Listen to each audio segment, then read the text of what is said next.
Hello, good morning.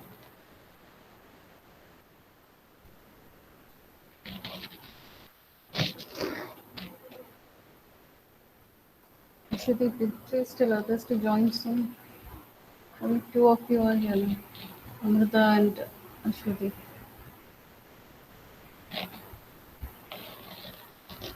Okay.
Okay, so now I'll be sharing the screen.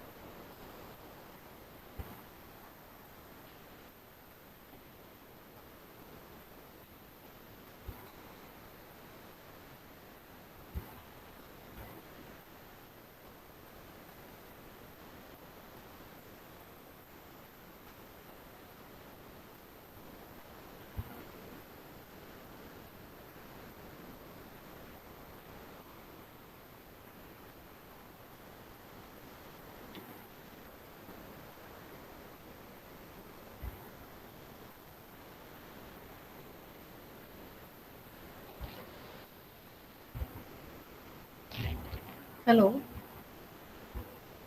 Why only few of you are here now? Please tell others to join us.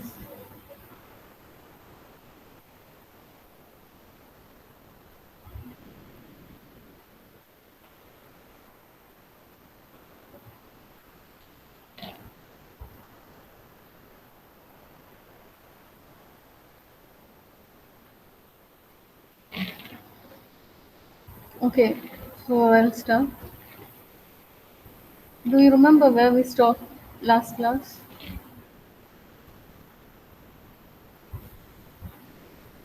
We were discussing about embedded firmware development languages, which are the languages that can be used for developing embedded firmware. Now, we said there are three types. There are all three categories of languages can be used for embedded firmware development. First is the assembly language based development. Next is high level language based development, and third is mixing the assembly as well and high level languages together. Combining the two also, we can write firmware. So we are going to the first section. We have discussed about the first section. There is assembly language based development. We had started discussion, and the first point, assembly language based, and I said what an assembly language is, what an assembler is, etc. So assembler converts as a program that converts assembly language to machine language. Then I have told you what is an assembly language instruction. We use mnemonic codes for writing programs, and such programs, when we write it in mnemonic codes, they are known as assembly language programs. And we have discussed how these what are the parts of an assembly language instruction, which contains an opcode and an operand, etc. Do you remember all these? Hello. Okay, so uh, I'm going through the points once again. Simply language-based development. The first point is that it is target processor or controller-specific language. That is, as I said in the last class, for each processor there will be its corresponding instruction set. Only if we study the instruction set of the processor or the microcontroller, we will be able to write that processor-specific assembly language code. So if the processor changes, we have to study the instruction set of the new processor, and only after studying the instruction set of the processor that we are going to use, we can write assembly language programs for firmware. So that is first point. The assembly language is target processor or controller specific language. That is, it changes with the processor. Then it is a human readable notation of machine language. Machine language is a language of zeros and ones, but when coming to assembly language, we have given a human readable form in alphabetical form, and so it is easy to read when compared to machine language. And these short codes for writing instructions, they are called mnemonic codes. And so assembly language based development uses mnemonic codes which are human understandable. And then the third point is that it is processor dependent, which we said earlier itself, it is processor dependent. Then assembly language programming, it is the task of writing processor specific machine code in mnemonic form and converting the mnemonics into the actual processor instructions or machine language, and the associated data using an assembler. So once you're writing a program in assembly language, this is it is convert this mnemonic codes, and the data associated with these codes, they are converted using an assembler program. Then the general format, as we said in the last class, of an assembly language instruction is that there will be an opcode and there will be an operand. This is the most important section of an instruction, that is opcode field and operand field. And opcode tells what to do, what is the function or the operation to be done, and operand is the data on which the operation is to be carried out. So opcode gives the operation to be carried out, and operand is the data on which the operation is to be carried out. And in most of the instructions, we have these two fields, but there are certain instructions in which we have only the opcode field and the operand may be missing.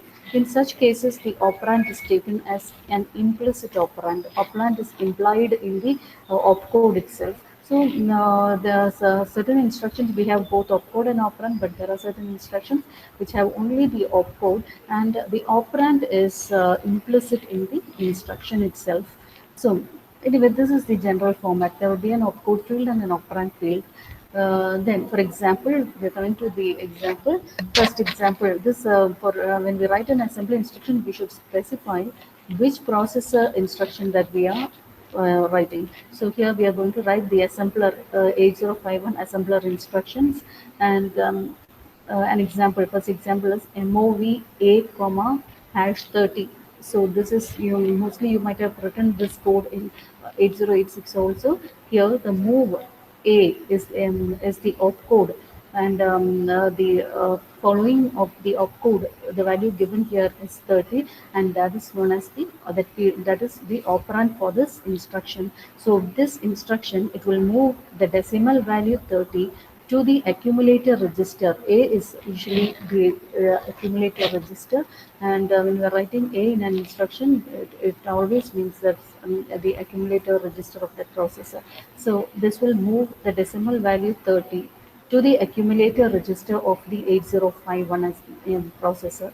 So when we write the same instruction in machine language, it will be converted into zeros and ones. So if you are going to write the same instruction in machine language, then you will have to use this sequence of zeros and ones. So looking at the two instruction itself, where it is easy to identify the difference. That is, writing in zeros and ones is very difficult to understand which instruction we are using. But if we are writing move A, it is easier for the programmer to understand the instruction, and it is easy to study the instructions also than studying codes in the binary codes in machine language. So another example is increment A, INCA, which is missing here.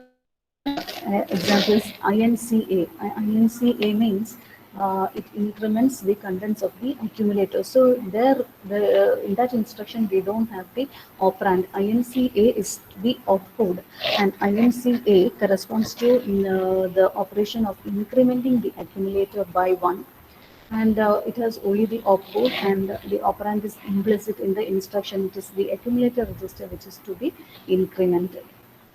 Then the third example is jump, L jump. It's the opcode, and following the opcode, you will have a 16-bit address. Since it is a 16, the address lines in this processor has 16 bits, so you have to give the 16-bit address. So 16-bit address can be considered as two operands, one 8-bit address, lower byte address, and another 8-bit higher byte address. So we call it as a dual operand. 16-bit address is a dual operand, represents dual operands, and jump, L jump is the jump instruction in 8051. So these are the simple examples in 8051, and assembly language instructions, they are written one line, in one line, one instruction in one line. The next instruction you cannot write it straight away. We write one instruction in one line. That is the usual way of writing assembly language programs, and it is easy to understand what we are writing. So this is the simple form of assembly language instruction. Next, we are coming to the parts of an assembly language instruction in detail. We have discussed about, we said that there is the opcode and operand. Apart from opcode and operand, what are the other fields that can be included in an assembly language instruction? So usually we can include four parts in an instruction. The first part is the label, which is which may not be present in all instructions, but for certain instructions we need to label, put a label in order to create a jump or a loop, or to create a subroutine and all. So there is a label part.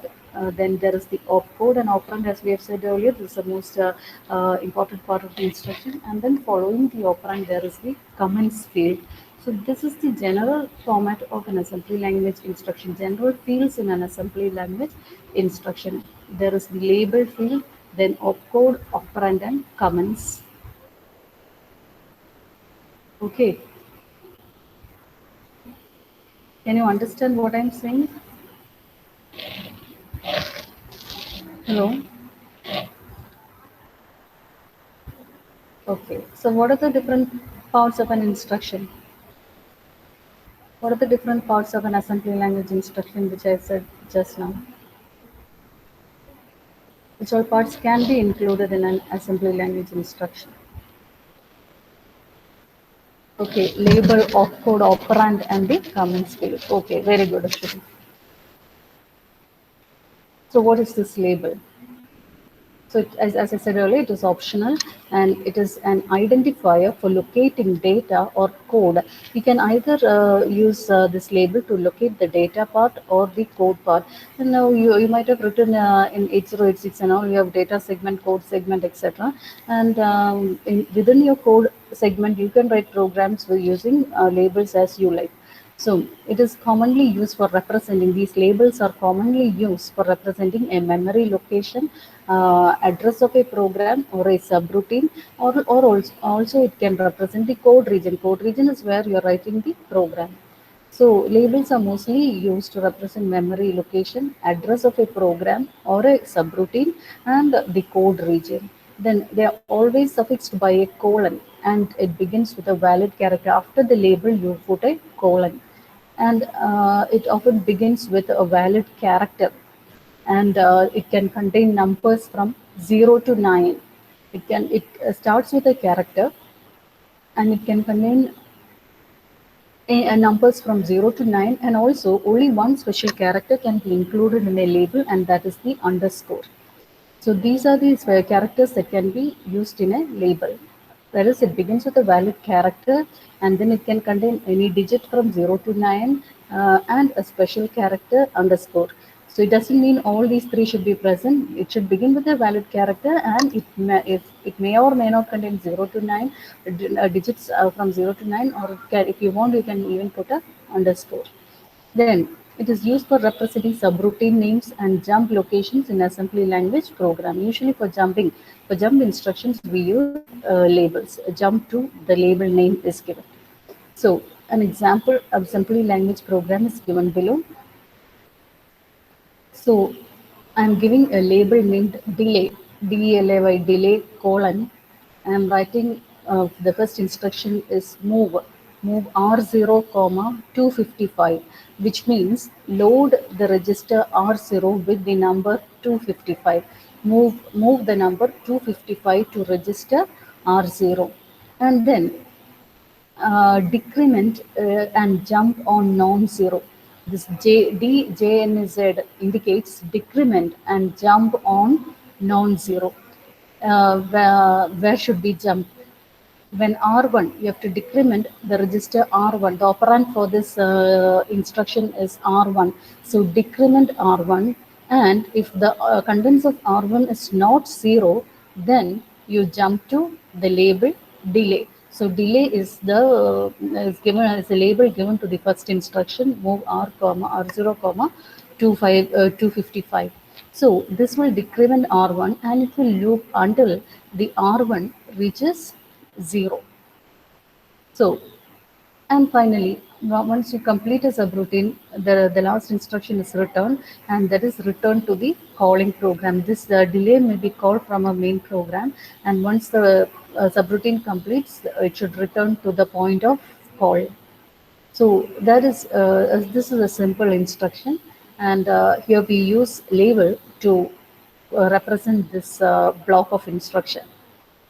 So the main routine of the assembly language, it usually starts at 0000H, the main routine. From the main routine, we can call subroutines, and delay is a subroutine for the main program. And even if the main program, it is not necessary that the main program should have a subroutine, but if it wants to call a subroutine, it can use the labels to call subroutines. Then in the main program, if we want to call a subroutine, we use the instruction lcall. Lcall, if I'm using the code lcall delay, then this will jump to the delay subroutine.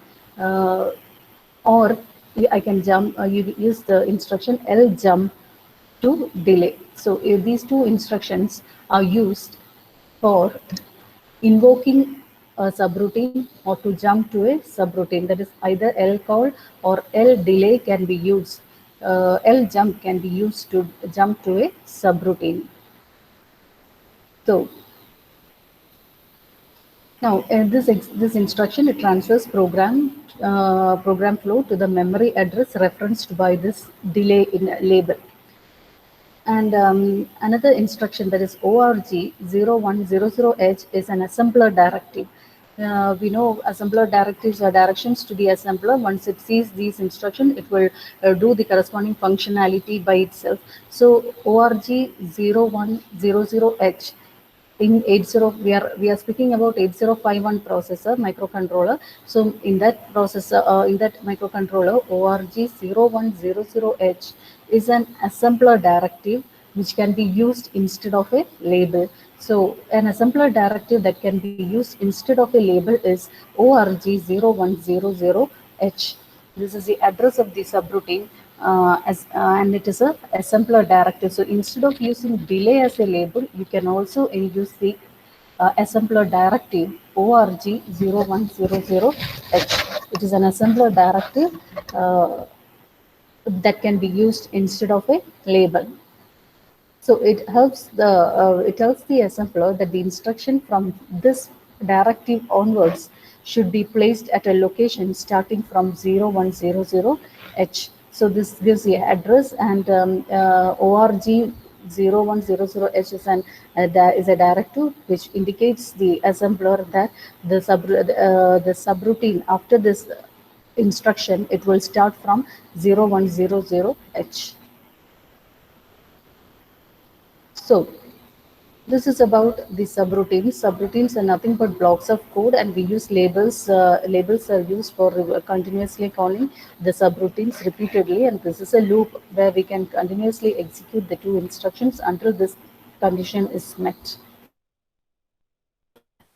So This is an assembler directive. Now, what are assembler directives? They are known as pseudo ops, opcodes, pseudo opcodes. Ops means opcodes, so they are known as pseudo. Pseudo means false, false opcodes, and they are used for determining the start address of the program. So once we are giving org 10100, then it indicates that the program or the subroutine starts at this particular address. Now, the assembler directive determines the entry address of a program. So once at which point a program starts can be determined by using the can be specified using the assembler directives. Then it can reserve memory for data variables, arrays, and structures.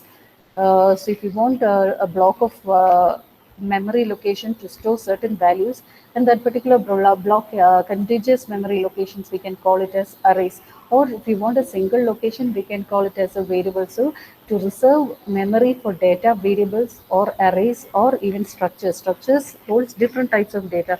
So in order to store values, we can use the assembler directive where EQU 770H. So it gives the address from where this array begins, or it gives the address of the variable for which the data is, for which the memory location is to be reserved.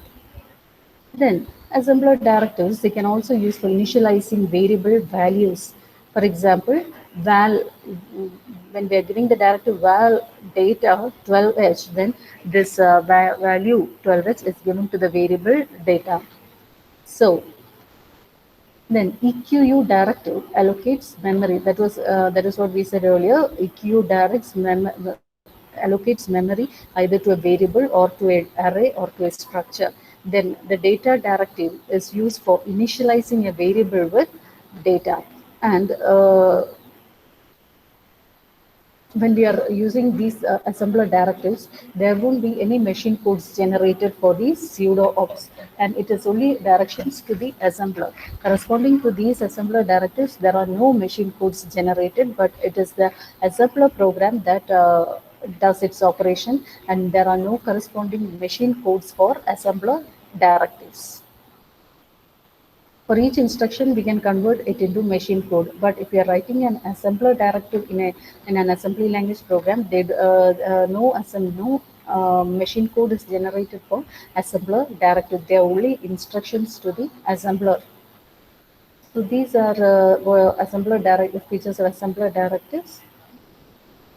And then next is how can we convert assembly language to machine language, and we call it as the assembly language to machine language conversion process.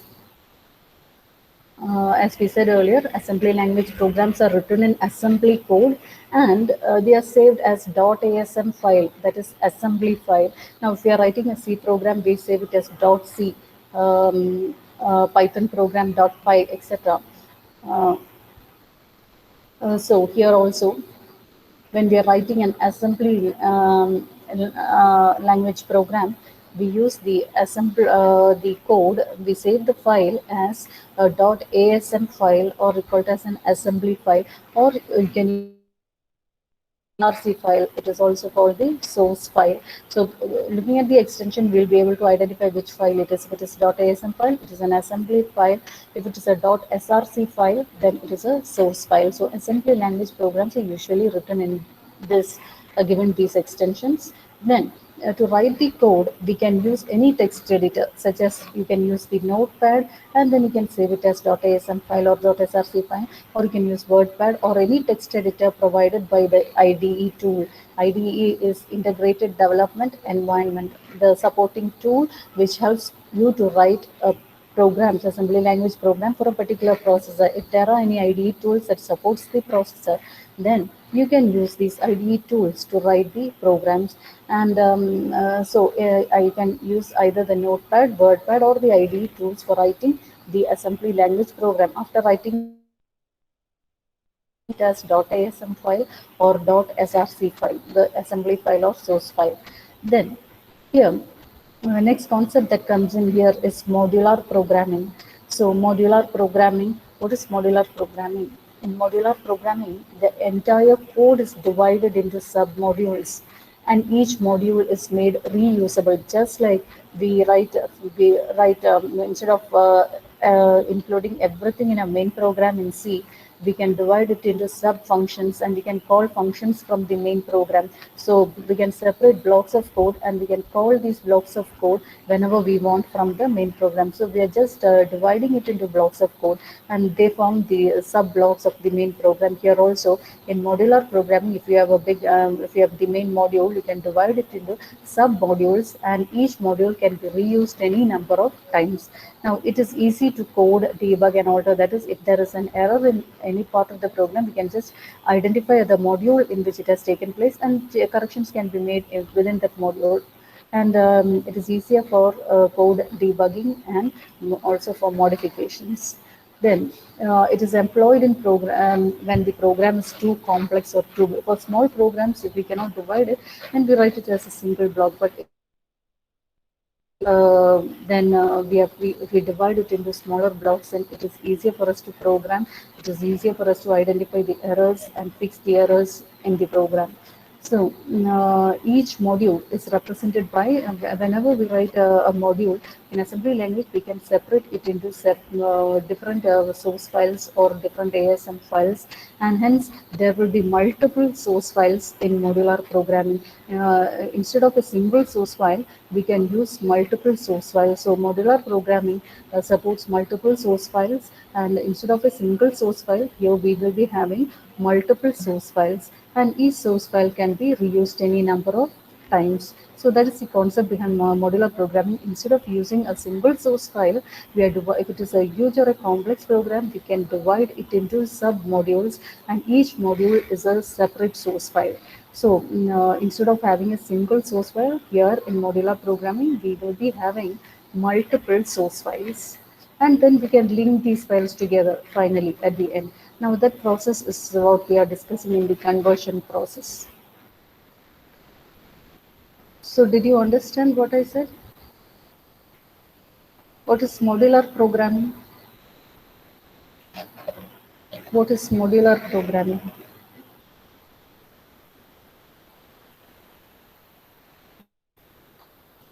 Can anyone say what is modular programming?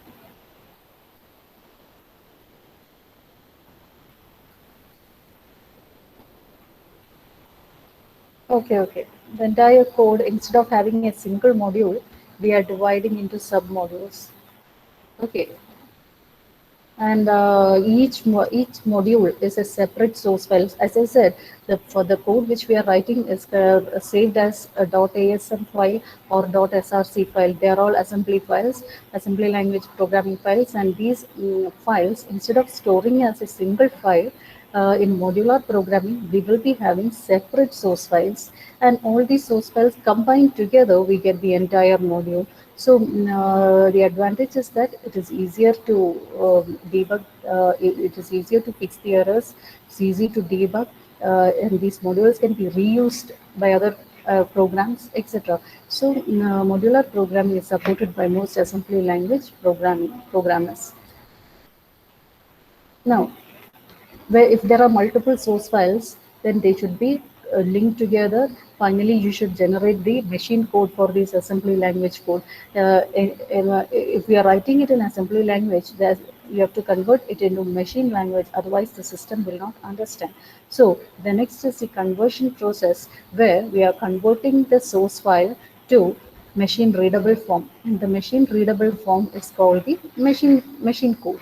So what are the different stages in the conversion process? That is, given an assembly language program, what are the stages in the conversion of an assembly language program to machine code?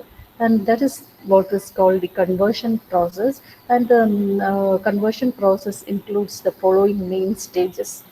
First is, so the conversion process means conversion of assembly language to machine language.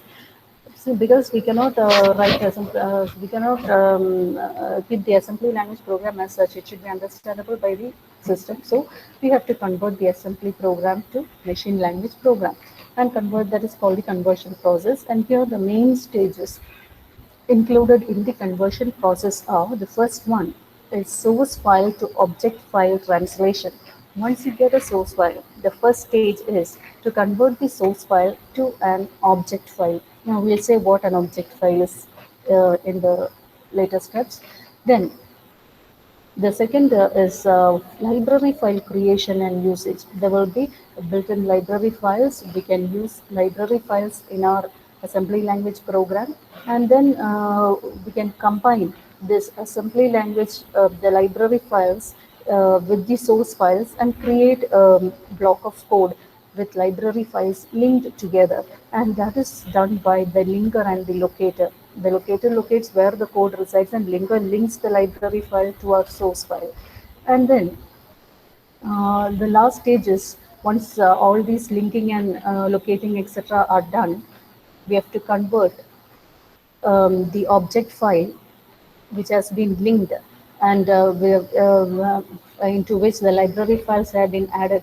We have to convert that particular file that is called the absolute object file. We have to convert the absolute file, object file to hex file. Hex file is the final representation. It's the machine language representation of the source program hex file. So now object file is converted to hex file using a hex file converter. So the source file is converted to object file and the object file is converted to hex file. These are the only three stages, but we have to do intermediate operations like linking and locating and all. And so we have divided the main process into four stages. That is source file to object file translation. After object file is created, we have to link the library files, and then after the library files have been linked, where the locator and linker operation, that is, they should be linked together. And since I said there are multiple source files, they should be linked together, and they should be given a code region, an absolute address for each instruction, and finally, after the absolute address has been given, you get an object file with absolute object file, and this should be converted to its corresponding machine code called the hex file, and it is done by the hex file converter. These are the stages in the conversion process. Okay, in summary, we can say that source file is converted to object file and the object file is converted to hex file. Hex file is the machine language representation of the source file.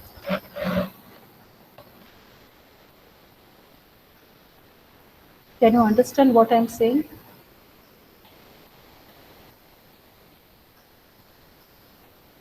So, what are the main stages in the conversion? What are the main stages in the conversion process?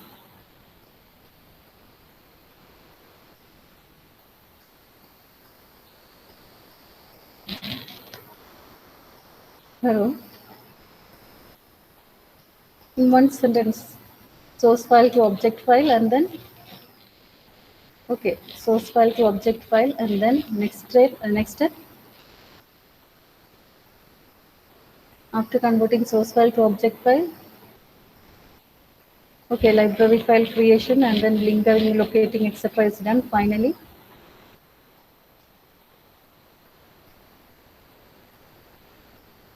the object file is converted to hex file. So source file to object file and then object file to hex. Okay, the name is hex. Maybe it is a typo error. So source file to object file and then object file to hex file. And during the conversion process, we can link the library files, loading, locating, linking, etc. are carried out. So it can be shown using a diagrammatic representation. See, this is the figure, very important figure.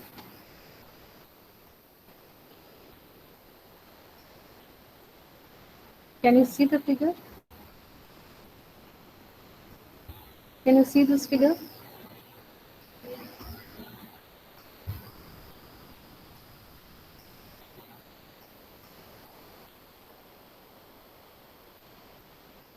Are you able to see this figure?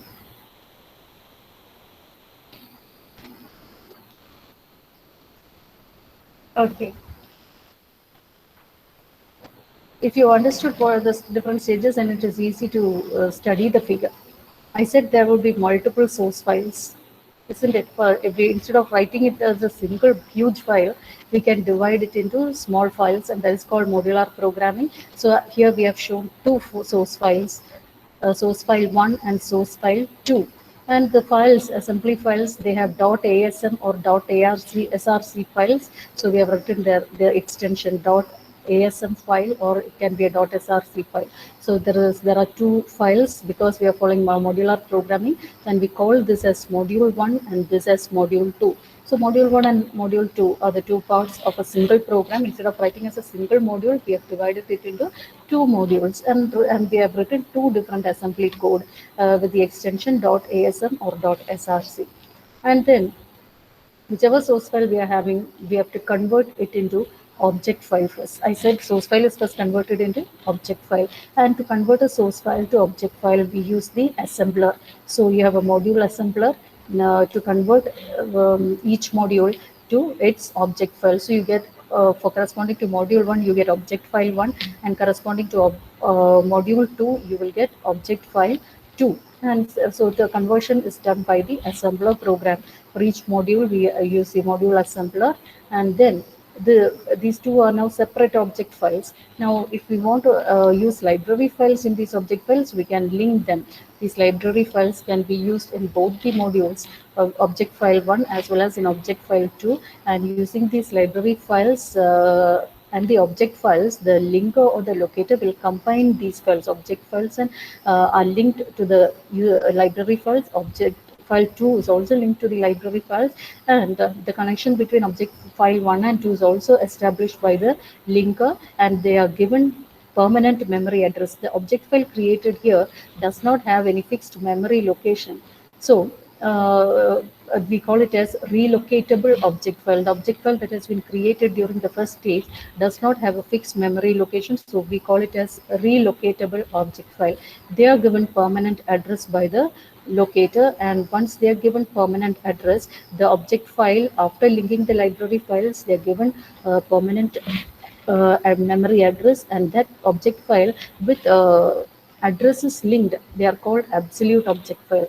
So here we call the first stage, the object file that has been created during the first stage is called relocatable object file. Once it is linked by the, once the object file is given permanent address space, then we call it as absolute object file. And giving addresses done by the linking and locating, that is giving the address for each instruction is given by the locator, and linking your library files to the object file is done by the linker. You call, after linking and locating, you get absolute object file, and this absolute object file is converted to machine code, which is in hex form by the object to hex file converter. It's a program that takes in the absolute object file and converts to machine code, and it is a hex file. So this is the machine language, assembly language to machine language conversion process. Hope you understood the stages. Now take your attendance. Okay. Take your attendance. Number 1, present. Number 2, Present. Abhinav. Present. Okay. And number 5, number 6, number 7, number 8, number 9, number 11, number 12, number 13, number 14, number 16, Mithilaj. Okay, number 17, number 18, number 20, number 22, number 22, Sharath PV. Absent. Number 23, Sharath Onda. Okay, Sharath PV.